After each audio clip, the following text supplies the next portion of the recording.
नमस्कार मैत्रिणींनो, कशा आहात? अपेक्षा करते की खूप मजेत असणार.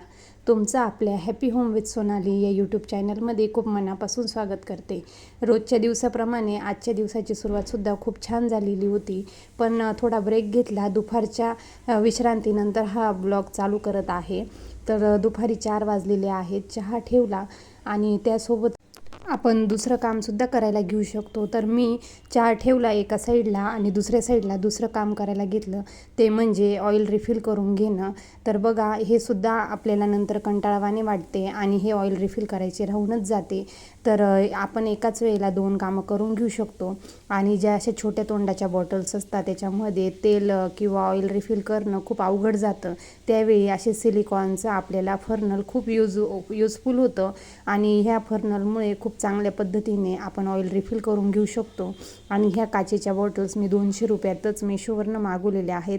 2च्या सेटमध्ये 3च्या सेटमध्ये होत्या. एक स्प्रे बॉटल आहे आणि 2 ऑइल बॉटल आहेत आणि एक सिलिकॉनचं फर्नलसुद्धा त्याच्यासोबत आहे. खूप इझी टू यूज आहे आणि आपण स्वयंपाक करताना आपल्याला असं वाटतं की काचेच्या बॉटल्स आपल्या हातातून निसटतात का काय. मी सुद्धा ह्याच कन्फ्युजनमध्ये खूप दिवस ह्या बॉटल घेणं टाळलं होतं, पण खूप छान यूज करता येतात आणि खूप हलक्यासुद्धा आहेत, त्या जड नाही आहेत आणि काच खूप चांगल्या क्वालिटीचा आहे. तर बघा, एका साईडला चहाही होतो आहे आणि एका साईडला दुसरं कामसुद्धा मी करून घेत आहे. तर कोणते घरातले आपण कितीही कामांचं नियोजन केलं तरीसुद्धा आपले कामं संपतच नाही. तर अशा वेळेला एकाच वेळेला 2 कामं केले तर आपले खूप चांगल्या पद्धतीने दिवसाचं मॅनेजमेंट आपल्याला करता येऊ शकतं. तर एका साईडला चहाही करणं चालू आहे आणि एका साईडला बॉटल्स रिफिल पण करून झाले आहे आणि पुसून त्या आता व्यवस्थित जागेवर ठेवूनसुद्धा देत आहे.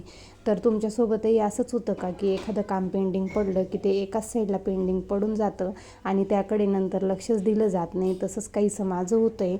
सध्या काही कामांचं टाईमटेबल हे फिक्सच होत नाही आहे. दुपारी थोडा आळस येतो, आराम करायला घेतला की 2-3 तास त्या आरामातच चालले जातात आणि घरातील खूप सारे कामं पेंडिंग पडून राहत आहे. तर चला, आता नवीन सुरुवात करायची आहे मला.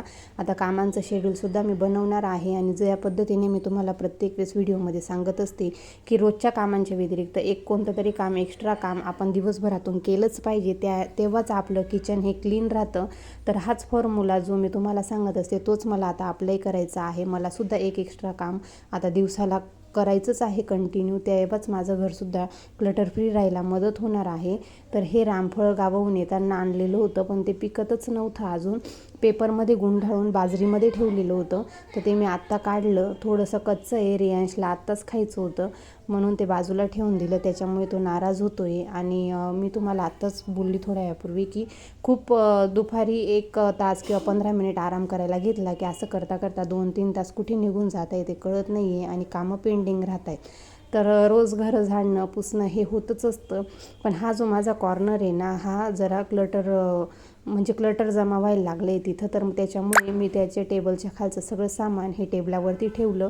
तर ते जे सामान आहे ना, तेही सगळं लागणारच सामान आहे, वरती डब्यांमध्ये घालून ठेवलं.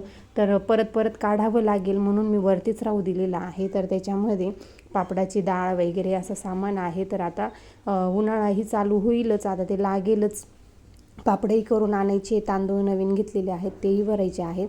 मग ते मी टेबलाखालीच ठेवून दिलेलं होतं. आता टेबलाखालून काढून घेतलं आहे, टेबलावर ठेवलं आहे. आता 2 दिवसामध्ये हे सुद्धा मी नीट क्लीन करून घेणार आहे, सगळ्या वस्तू जागेवर ठेवून घेणार आहे. तर तुम्ही म्हणणार आता परत 2 दिवसांनी का? तर आत्ता नाही, आता परत स्वयंपाकाची वेळ होत आहे आणि दिवा लावायचीही वेळ होत आहे, संध्याकाळची वेळ आहे. चहा पाणी केल्यानंतर दुसरेही कामं केले आणि आता हे टेबलाखालचं सुद्धा मी साफ करून घेतलेलं आहे.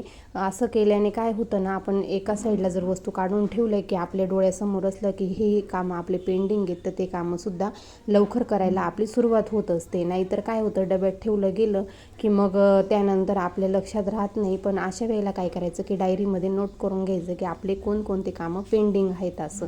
तर हे तुम्ही बघत आहात, तर मी मागे तुमच्यासोबत शेअर केलं होतं की मी आवळ्याचा रस बनवून आणलेला आहे रोज सकाळी पिण्यासाठी. ज्यावेळी आपण आवळ्याचा रस बनवून आणतो त्यावेळेला जे आवळ्याचं हे म्हणता येणार पोर्शन किंवा त्याला काय म्हणता येईल की आवळ्याचा केस, रस निघाल्यानंतर जो केस उरतो ना, तो हा सुकवून पिशवीमध्ये भरून ठेवलेला आहे. आता याच्यापासून मला आवळा पावडर तयार करायची आहे. आवळा पावडर ही केसांना लावल्याने आपले केससुद्धा खूप चांगले होतात.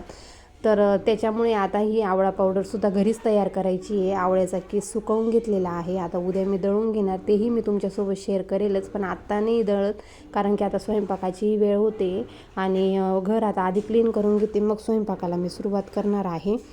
तर नंतर लवकरच मी स्वयंपाक पूर्ण केला आणि मुलांना मंदिरात घेऊन गेली. मंदिराजवळच एक छोटंसं गार्डन आहे, त्या गार्डनमध्येही मुलं खेळतात, आपलंही दर्शन होऊन जातं आणि मुलांचंही खेळणे होऊन जातं, कारण की घर रस्त्यालगतच असल्यामुळे त्यांना बाहेर खेळायला जागा नाही आहे. पण हे गार्डन एकदम घराच्या जवळच आहे. तिथे आलो, संध्याकाळचं थोडंसं रिलॅक्स केला, देवदर्शन केलं आणि असा आजचा पूर्ण दिवस गेलेला आहे. तर आजचा ब्लॉग तुम्हाला कसा वाटला ते मला कमेंटमध्ये नक्की सांगा. आपल्या चॅनलला लाईक करा, शेअर करा, सबस्क्राईब करा.